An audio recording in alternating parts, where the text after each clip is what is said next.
morning, Empresses. Happy Saturday. I hope everyone is doing well this beautiful morning. It's been a few days since I posted a video. I did get my 3 workouts in this week. I went on Thursday and I am going to go again today after my meeting. So still working on that, and I hopped on the scale yesterday and I'm down 3 pounds, so a little excited that those pounds are dropping off, and actually my body's responding to the exercise, so that feels good. I'm just praying it continues. So going into the holiday season, I was thinking, instead of Self-Care Saturday, that we could talk about relationships. I think a lot of us get really down and depressed sometimes around the holidays because of our relationships and the people in our lives. And so I think every Saturday I'm just going to talk to you a little bit about the different relationships in my life and kind of what I'm doing to make those relationships healthy relationships instead of damaging ones. I was watching a video this morning by Jaded Nerd. Shout out to Jaded Nerd. And he was talking about a hard conversation he had with his mother. And it reminded me of one of the last real conversations I had with my mother before she passed away. And my mother passed away in 2003. I was 24 at the time. And I think sometimes parents have a hard time seeing their children as adults. And so it really affects the dynamic of the relationship. Me and my mother were very close. She was like my best friend, but there were a lot of things I didn't tell my mother. And part of that was because I didn't want to disappoint her. And then there was a part of me that was afraid of the reaction that she would have. So even as a child, there were a lot of things I just did not tell my mother. And let's see. So I was thinking where I wanted to go with this. Growing up, my mother, I think, had a very clear view of what she wanted for my life. And I was a little rebellious in a way, and there were a lot of things that I didn't want to do, and a lot of things I did do because I knew it would make her happy. And so there was always a subliminal battle between us. I think a lot of times I would try to be obedient and do the things that she wanted me to do. And then there were other times I would rebel, and then she'd get really angry. And it was just, one of those complicated relationships. And when about a month before she passed away, she had really been pressuring me to take over the family business. And for me, there was a lot of trauma in that. I'm realizing that now. I didn't realize it then. But all my life, my family had residential care facility, and they took care of developmentally disabled women. And as a child, I was assaulted sexually by one of those women. I never told my mother, never told my grandmother. It was something I just carried with me. And growing up, I knew that I didn't want anything to do with the business. When my mother got sick with cancer, I stepped up and I did what I needed to do to help her, because that's what a daughter does.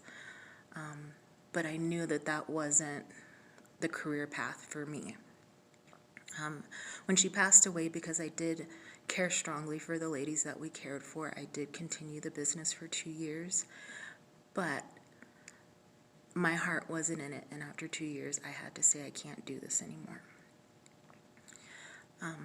So in that conversation, my mother was really pressuring me because her cancer had come back, and she was about to start another round of treatment, and she didn't understand why I chose to work 2 jobs to support myself and my 2 boys.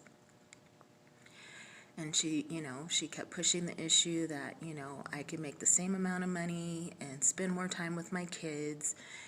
And it just made me so angry because I felt like I was talking to a brick wall.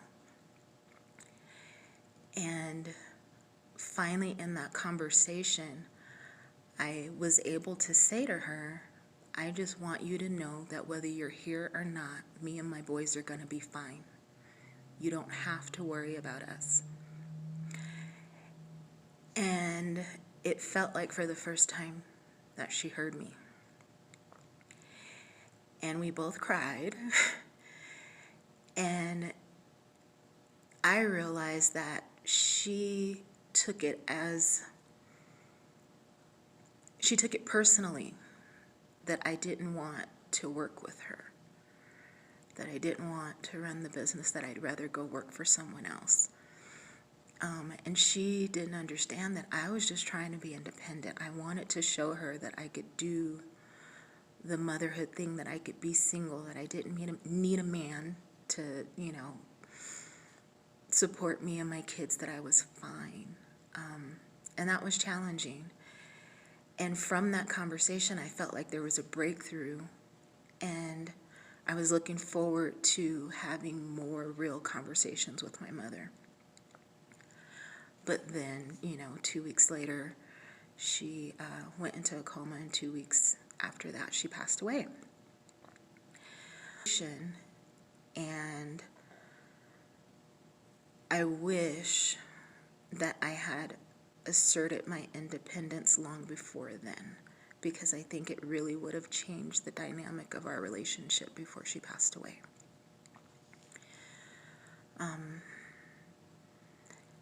In that,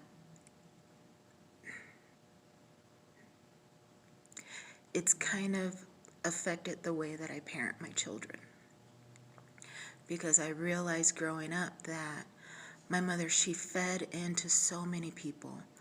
She was a good person, and she helped people pursue their dreams. But when it came to me, she could only see her dream for me. It was really hard for her to see the dreams that I had for myself. And in that, I always felt that there was something wrong with the things that I really wanted to do. And so with my kids, it's really changed how I parent them and how I support them and the conversations that we have. And I think it's generational as well, because, I grew up in the generation children are seen and not heard, and you just do what your parents tell you to do. But there's a lot of damage in that. And I think part of not being able to freely express myself and follow my goals without feeling like I was going against my mother's wishes were one of the things that led me to destructive behaviors.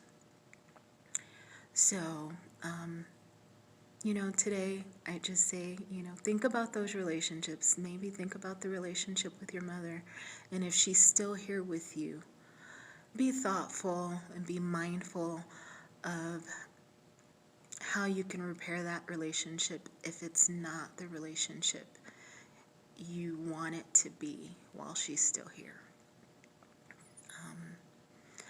And with that, I am going to get ready for my meeting, because I'll have ladies walking through this door any minute. Wear your crown, rule your empire. Love and blessings. Till next time.